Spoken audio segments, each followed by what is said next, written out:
बच्चे का दबाव हमारे पढ़ाई लिखाई में कभी नहीं रहा है। पहनने और खिलाने पिलाने में हमने कोताही नहीं रखी है, सिवाय उससे मांगा है तो खुदा से यही मांगा है और बच्चे से भी यही मांगा है। सिर्फ दुआएं यही रही हैं कि कुछ बेटा करके दिखा यार। और फिर इसके बाद इंटर करने के बाद हम एनडीए में जब अफसर बनना चाहते हैं। ऐसा लग रहा था कि नहीं हमारे 92-93 अच्छे नंबर है, क्योंकि पेपर जब हमने दे कर आए थे तो हमें ऐसा लग रहा था कि नहीं हमारे पेपर अच्छे बने। अच्छा, पढ़े लिखे हैं? हाँ थोड़ा। अच्छा, कितनी पढ़ाई की आपने? BA फाइनल तक कर चुका, बिजनेस किया और न कोई सरकारी जॉब के लिए कोई प्रयास कभी की, कहीं फार्म नहीं डाला। मेहनत मुझे कितने भी करने पड़े, मैं उनको वहाँ पहुँचा दूँगा जहाँ मैं नहीं जा सकता। उत्तर प्रदेश में नंबर 1 आए हो, ये सुनकर कैसा महसूस हुआ था? हमें मतलब बहुत ही खुशी हुई थी जब हमने ये सुना था। फिर हमने माता को बताया, फिर माता अपने पिताजी को बताया। इस तरह से मतलब फिर अपने दोस्तों के साथ इस खुशी को शेयर किया। इसी तरह से हम बहुत खुशी महसूस हो रही है। पढ़ाई कैसे कर रहे थे आप?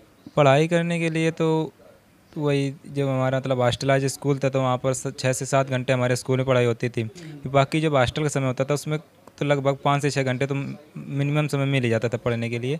इतने में एक मतलब निश्चित मतलब एक समय सारणी तो नहीं कहेंगे, मतलब निश्चित टाइम तो नहीं था, लेकिन हाँ एक लगभग टाइम था कि नहीं इस विषय को लगभग इतने समय देना, क्योंकि निश्चित करेक्ट टू करेक्ट तो मतलब पालन कर नहीं सकते। एक दिन कर लेंगे, 2 दिन, लेकिन रोज़ नहीं कर सकते। इसलिए हमने एक लगभग समय निकाल रखा था कि नहीं यहाँ 30 से 35 मिनट, लगभग 40 मिनट भी हो जाए कोई दिक्कत नहीं, मतलब सब्जेक्ट के हिसाब से। जो ज़्यादा थोड़ी कठिन हमें लगती थी, ऐसा आभास होता था कि नहीं इसमें हमें थोड़ी दिक्कत हो सकती है, उसको ज़्यादा समय दे करके इस तरह से निश्चित थोड़ा समय बना रखा था। और कुछ अतिरिक्त भी पढ़ते थे जैसे जनरल नॉलेज के लिए, बस इतना है। रेगुलर बेसिस पर रोज़ पढ़ते थे? रेगुलर रोज़ पढ़ते थे, किसी भी दिन मतलब गैपिंग नहीं करते थे। पिताजी आपके साथ हैं, वो भी काफ़ी खुश हुए होंगे। उम्मीदें थी आपको कि यहाँ तक हम जाएंगे? नहीं, उम्मीद तो नहीं थी, लेकिन हाँ हमें ऐसा लग रहा था कि नहीं हमारे 92-93 अच्छे नंबर है, क्योंकि पेपर जब हमने दे कर आए थे तो हमें ऐसा लग रहा था कि नहीं हमारे पेपर अच्छे बने। और हमें ऐसे आशा थी कि नहीं हमारे अच्छे नंबर आने चाहिए। अभी फ्यूचर में क्या करने का इरादा है? फ्यूचर में तो हम बस अभी ये इन्वेंटर कॉलेज जिस स्कूल में पढ़ रहे थे उसी से फर्स्ट ईयर, और फिर इसके बाद इंटर करने के बाद हम एनडीए में जब अफसर बनना चाहते हैं। मतलब देश की सेवा और रक्षा करना चाहते हैं देश में जाके? हाँ। तो आपके टीचर जी भी साथ में हैं? हाँ। तो कैसा पढ़ाते थे मास्टर जी आपको? मैं प्रिंसिपल हूँ। अच्छा, प्रिंसिपल है। तो ये बच्चा जानते थे आप इसको पहले से? ये बहुत सज्जन लड़का था और ये लगभग स्वाध्याय भी करता था कुछ। अच्छा, हाँ, मतलब अपने मन से सेल्फ स्टडी करता है। सेल्फ स्टडी भी करता था ये। आपके स्कूल से और भी टॉपर आए हैं? मेरे 2 टॉपर और हैं बच्चे। तो मैं बता दूं, जिस स्कूल से इन्होंने टॉप किया है उस स्कूल के प्रिंसिपल साहब हैं, और इस स्कूल से इस बार काफ़ी लोगों ने टॉप किया है। 3 बच्चों ने टॉप किया यूपी में। 3 बच्चों ने? हाँ, पहली पोजीशन इस बच्चे की है, 1-2 की 8वीं और 9वीं। 1-2 की 8वीं और 9वीं है, एक फर्स्ट पे आए हैं। किस तरीके से पढ़ाई करते हैं अपने स्कूल में? अब पढ़ाई तो हम लोग ये समझिए कि एक नियमित रूप से पढ़ाई होती है मेरे यहाँ।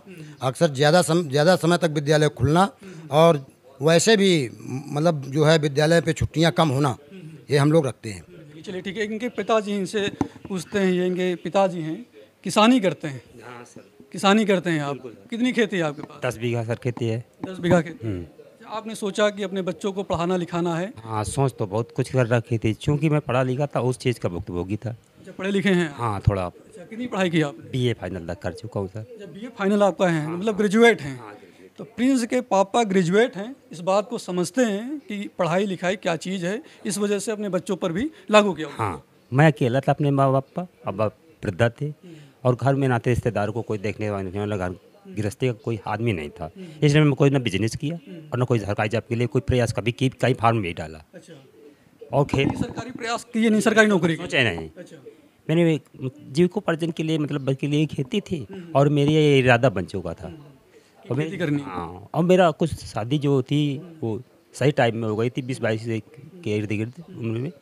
तो उस समय से ही मैंने डिसीजन कर लिया था, शुरू से मैं ही फर्स्ट था कि उम्र से सही समय से शादी हो गई तो बच्चे सही समय से हो जाएंगे और उनके देखभाल भी कर लूँगा। उनको बच्चों को बचपन से शिक्षा यहीं दूंगा, जब थोड़ा बड़ा हो जाएंगे तो उनको हॉस्टल में रखूँगा जो पूर्ण आवासीय विद्यालय होगा, और कहीं भी हो कितना भी कैसे लगे मैं खर्च से खेती ज़्यादा जानवरों से पशुपालन से मेहनत मुझे कितनी भी करनी पड़े मैं उनको वहाँ पहुँचा दूँगा जहाँ मैं नहीं जा सकता हूँ। और ये मेरा ब्रेन खुद का बनाया हुआ एक फ्यूचर प्लान था जिसमें मेरी अहम भूमिका मेरी मैडम जी ने पूरा साथ दिया। तो आपकी धर्मपत्नी ने? हाँ, धर्मपत्नी ने दाइना अंग बन के साथ दिया। दोनों लोगों ने सोचा कि बच्चों को आगे ले जाना है, गर्भ की जो स्थिति थी उसमें नहीं रहना। सामंजस्य रहा है। हाँ, इससे बड़ा सामंजस्य लाखों में हजारों में जोड़ों में मिलता है। अभी आपका बच्चा अफसर बनना चाहता है इंडिया के माध्यम से? श्रेय इसी का है। अभी दूसरा श्रेय गुरुजनों का है जो जिसमें प्रधानाचार्य खड़े हैं। इतनी सख्ती से ये कॉलेज को चल रहे हैं और पूर्ण आवासीय विद्यालय है, कोई लापरवाही नहीं हो सकती उस कॉलेज में। दिमाग में था कि आपका बच्चा इस लेवल पे जाएगा? बिल्कुल बिल्कुल, कॉलेज हमें अच्छा मिला और सब लोगों का सहयोग बहुत अच्छा मिला, टीचर अच्छे मिले, खुशी बहुत हुई है। और जब आपको ये खबर मिली बच्चा कि आपका पूरे उत्तर प्रदेश में टॉप, मैं खबर उस दिन से आज दिन तक नहीं हो रहा है, जैसे जैसे माइंड रिलैक्स में आ रहा है उस दिन से तो अफरा तफरी मची है, वैसे वैसे खुशियाँ बढ़ती जा रही हैं। बहुत से फ़ोन आ रहे हैं, कई डिवाइस से आ रहे हैं, पूरी यूपी में हंगामा हो रहा है, पूरे हमको लग रहा है देश न्यूज़ में चल रहे हैं, यहाँ तक कि माननीय श्री नरेंद्र मोदी जी तक ये खबर जा रही होगी और पूरे ऑल इंडिया कुल मिला के चैनल में चल रहे होंगे। ज़्यादातर हमारे पटेल समाज के लोगों को, चूँकि वो प्रिंस पटेल ही लिख रहा था कागज़ में, उसका नाम चल रहा है, तो हर दिख खुशियाँ तो उन लोगों पटेल समुदाय को ज़्यादा खुशी है इस बात को कि प्रिंस इस उत्तर प्रदेश नंबर 1 आए। अभी जैसे एनडीए में जाना चाहते हैं तो खुशी है इस बात की, ये लड़का हमारा को। ये उसका खुद पर्सनल डिसीजन है। अच्छा, मतलब आपका कोई वो नहीं जो बेटा जो भी करना चाहे? मैंने कभी नहीं सुन इनको कोई कहा, हमने इनसे कह दिया था बच्चे से, बच्चे का दबाव हमारे पढ़ाई लिखाई में कभी नहीं रहा है, पहनने और खिलाने पिलाने में हमने कोताही नहीं रखी है, सिवाय उससे मांगा है तो खुदा से यही मांगा है और बच्चे से भी यही मांगा है, सिर्फ दुआएं यही रही हैं कि कुछ बेटा करके दिखा। आप देख सकते हैं कि प्रिंस के पापा हैं, किसानी करते हैं, कुछ जानवर भी पाले हुए हैं और कह रहे हैं कि हम बहुत मेहनत से जितनी भी हो सकती है उस मेहनत को कर प्रिंस को पढ़ा रहे थे और किसी भी प्रकार की आर्थिक तंगी अपने बेटे पे नहीं आने दी और न जानकारी उससे होने दी है, जानकारी भी नहीं होने दी। वो बच्चे मानसिक स्थिति कभी नहीं। हर मंथ में उसका फ़ोन आता था, जब भी जो कुछ मांगता था कहीं से भी पूरा करते थे, लेकिन बच्चे में कान की तक याद भी तक खबर आई ना, कोई कॉलेज में आज तक कभी भी रिकॉर्ड उठा कर देख ले, कक्षा 6 से गया हाई स्कूल तक आया कि इसकी फीस कभी लेट हुई है, 2 मंथ के अंदर अंदर सारा एक्यूरेट पैसे हुए हैं।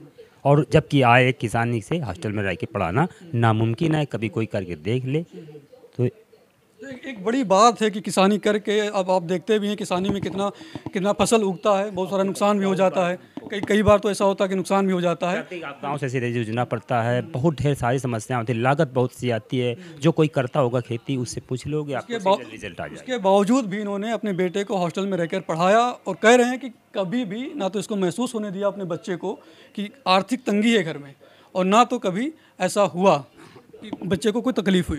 नहीं, ना बच्चे को महसूस हुआ ना टीचरों को होने दिया, टीचर को भी महसूस नहीं हुआ। तो एक भाई साहब आए हैं, शाहजहाँपुर से आए हैं, इन्होंने बच्चे को आर्थिक मदद भी की है, 50,000 रुपये इन्होंने दिए हैं। क्या नाम है? 51,000 रुपये। क्या नाम है आपका? मेरा नाम है अभिजय सिंह पटेल और मैं शाहजहाँपुर का रहने वाला हूँ। शाहजहाँपुर में गांव पड़ता है ग्राम सलनाहा, तो वहीं का मैं निवासी हूँ।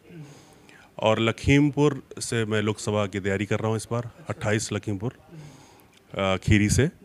और कल जब ये रिज़ल्ट आया और मैंने रिज़ल्ट देखा कि प्रिंस पटेल ने यूपी टॉप किया है, तो मुझे बहुत खुशी हुई कि मतलब उससे ज़्यादा ये जान के खुशी हुई कि ये इनका जो बैकग्राउंड था, इनकी जो पारिवारिक स्थितियाँ थी, वो इतनी बेहतर ना होने के बावजूद भी इतने अच्छे नंबर से यहाँ टॉप करना, ये बहुत सराहनीय कार्य था।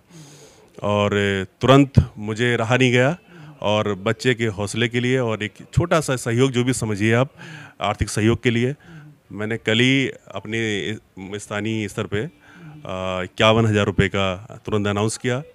और सुबह मेरी प्रिंस से बात हुई और मैंने मिलने का समय मांगा और अभी मुलाकात हुई। और तो भाई साहब ने 51,000 रुपये का कैश इनाम प्रिंस को दिया है, तो प्रिंस अभी आप कैसा महसूस कर रहे हैं? हमें बहुत अच्छा लग रहा है कि ताकि मतलब हमारे मतलब जो नेताजी हैं अभिजय सिंह पटेल जी, उन्होंने मतलब हमें आर्थिक मदद दी, इससे हमें हमारी आगे की पढ़ाई में काफ़ी मदद मिलेगी। तो आप देख सकते हैं हम लोग ज़्यादा ये प्रिंसिपल सर हैं, ये इनके पिताजी हैं और पिताजी से मैं बहुत प्रभावित हूँ। पिताजी किसान हैं, किसानी करके इन्होंने अपने बेटे को पढ़ाया है। और ख़ास बात यह है कि पिताजी कह रहे हैं कि कभी भी अपने बेटे को महसूस नहीं होने दिए कि घर में आर्थिक तंगी है, और कभी भी ऐसा हुआ भी नहीं कि कभी फीस लेट गई हो, स्कूल में कुछ ऐसी प्रॉब्लम आई हो। तो पिताजी से मैं काफ़ी प्रभावित हूँ। कुछ कहना चाह रहे हैं? थोड़ी सी बात कहना चाहता हूँ। ये बहुत खुशी की बात है कि प्रिंस ने टॉप किया, ये बहुत लोगों के लिए सीख है।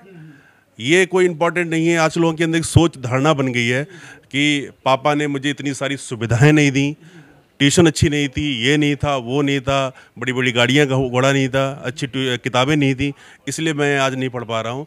तो उन सभी बच्चों को प्रिंस से सीखना चाहिए और आज एक प्रिंस सबके लिए उदाहरण बन गए हैं और सबको बहुत खुशी है। और एक बहुत ही मतलब एक संदेश बहुत अच्छा है बच्चों के लिए कि कोई ज़रूरत नहीं है किसी चीज़ की, बस आपकी लगन, मेहनत सच्ची होनी चाहिए, ईमानदारी से होना चाहिए, हर कोई प्रिंस बन सकता है। लगन मेहनत सच्ची होगी तो हर कोई प्रिंस बन सकता है। सुविधाएं कैसी भी हों, हालांकि इस प्रिंस को सुविधाएं बहुत सारी मिली, पिताजी ने दिया और पिताजी ने का ग्रेजुएशन हुआ है, बीए फाइनल है, कभी सरकारी नौकरी के लिए अप्लाई नहीं किया, लेकिन कहीं ना कहीं पढ़ाई लिखाई की जो एक चीज़ है वो समझते हैं। तो प्रिंस को बहुत बहुत शुभकामनाएं हमारे साथ जुड़ने